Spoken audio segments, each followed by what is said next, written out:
Namaskar, I'm Shobal Srivastava and welcome to GeoBriefing, your go-to news show for cutting-edge global developments. In today's episode, we've got a lineup that could shake the foundations of international relations. First, Iran takes a bold step into the future, deploying AI-powered missiles in the Gulf. Could this be a game changer in the region's complex warfare dynamics? Then President Trump's sweeping executive orders freeze billions in foreign aid, signaling a shift towards America first. Meanwhile, China's DeepSeek AI app causes waves, leaving Nvidia reeling from a $600 billion loss. Back in Europe, Serbia faces political crisis as Prime Minister Vucic resigns amid deadly protests, while Rwanda-backed rebels cause havoc in Democratic Republic of Congo, threatening regional stability. But that's not all. Trade wars are heating up between the US, Canada, and Mexico. Trump's controversial executive actions continue to stir up debates, and the US Colombia tension eases just in time. Finally, Israel's dramatic move to shut down the UNRWA has the potential to cause a humanitarian crisis for millions of Palestinians. Stay tuned as we dive deep into these stories and more on today's Geo Briefing.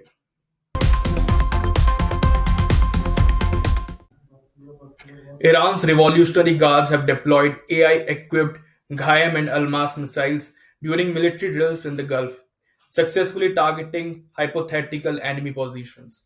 The drills conducted in Bushehr and Khuzestan provinces aimed at protecting strategic oil, petrochemical, and nuclear facilities. Iran's naval commander Tangsiri highlighted the country's advancements in the cruise missiles exceeding 1,000 km in range, integrated with AI technology. This development aligns with Supreme Leader Ayatollah Khamenei's directive to master artificial intelligence and comes amid renewed geopolitical tensions following Donald Trump's return to the US presidency. President Donald Trump has signed an executive order suspending all US foreign aid and ordering a comprehensive review of American financial assistance to ensure alignment with the America First agenda. State Department spokesperson Tammy Bruce stated that Secretary of State Marco Rubio has altered all aid programs funded through the State Department and USAID pending evaluation. Bruce emphasized that the review aims to ensure efficiency and a return on investment for American taxpayers. In 2023, US aid allocated nearly $45 billion in foreign aid to 158 countries, including $1 billion to Afghanistan, $400 million to Bangladesh, and $175 million to India. The administration insists that all aid must be justified by its contribution to US security, strength, and prosperity.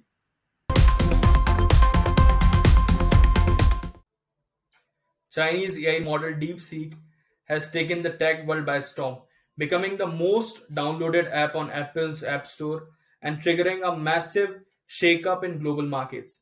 Released on January 20th, DeepSeek claims to rival top AI models like OpenAI's GPT-4 at a fraction of the cost by using fewer advanced chips. Its rapid success led to a record of $600 billion loss in Nvidia's market value, highlighting concerns over China's rising AI capabilities.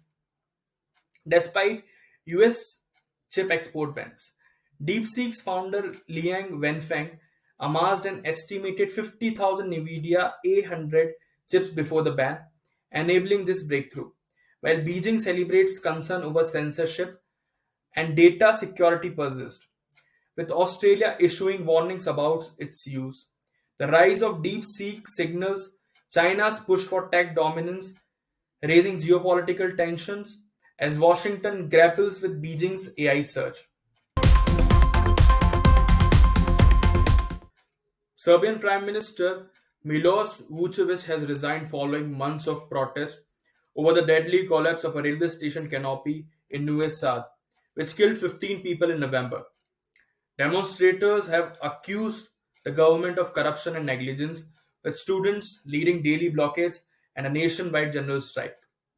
President Alexander Vucic, in a televised address, announced a major government reshuffle, vowing to replace over half of the ministers and considering a new prime minister.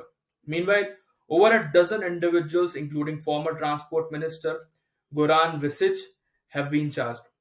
Amid escalating tensions, ruling party supporters attacked a student protester in Novi Sad, prompting Vucic to condemn the violence and pardon 13 protesters. While opposition parties demand a transitional government, Vucic has rejected their calls, considering elections or appointing a successor. With Serbia's political landscape uncertain, the fate of ongoing protests may determine the next course of action. Rwandan-backed M23 rebels seized Goma, the capital of North Kivu province, on January 28th after facing resistance. Government troops and allied militias surrendered, leaving the city devastated with corpses in the streets. By January 30th, M23 advanced south towards Bukavu, battling the Congolese army and Burundian forces. The UN reported Rwandan troops crossing into South Kivu, raising fears of a regional war. M23, a Tutsi led insurgency, accuses Congo of violating a 2009 peace deal and claims to protect Tutsi interests against Hutu militias. Since 2022, it has controlled the coltan-rich Rubaya region, earning $800,000 monthly. The Congolese government, UN, and Western powers accuse Rwanda of backing M23, citing UN reports of Rwanda troops' involvement. Rwanda denies the claims, accusing Congo of supporting Hutu militias. The conflict has displaced over a million people, escalating tensions in the Great Lakes region. However, on February 4th, M23 rebels announced a unilateral ceasefire, citing humanitarian reasons. The group stated it had no intention of capturing Bukavu but vowed to defend its positions. The ceasefire comes ahead of a regional summit where Congolese President Felix Tshisekedi and Rwandan President Paul Kagame are expected to meet. The UN estimates at least 900 people have been killed, with thousands injured. The G7 has urged negotiations and called for humanitarian aid access.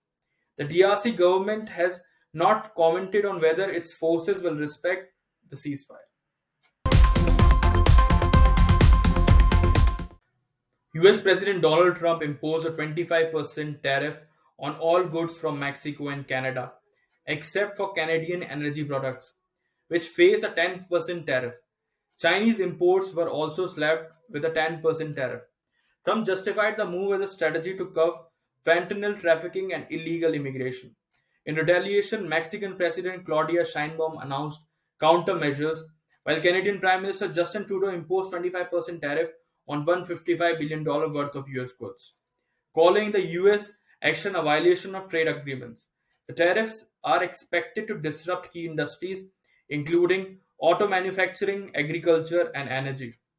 Economists warn of rising inflation and potential job losses, with projection estimating an annual $1,170 income loss per US household. The move intensifies global trade tensions, with Trump hinting at further tariffs on European goods. In a last minute development, Scheinbaum announced after a conversation with Trump that Mexico's tariffs are on hold for a month. The White House confirmed the pause, citing Mexico's commitment to deploy 10,000 National Guard troops to curb fentanyl trafficking.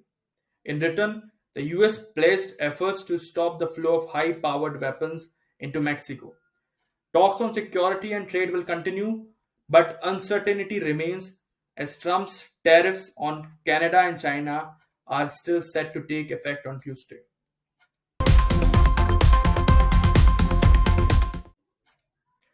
Donald Trump, now back in the White House, has sparked controversy with a series of bold executive actions. One of his first moves was halting federal aid, though a federal judge blocked the measure.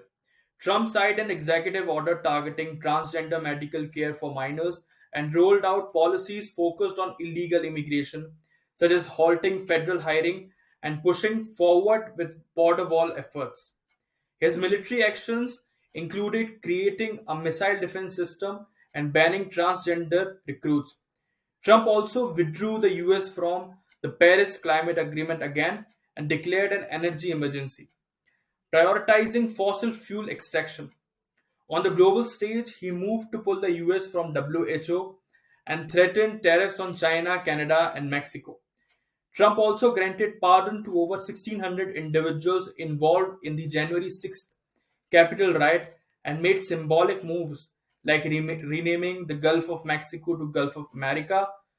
These controversial actions are stirring legal challenges and political debates.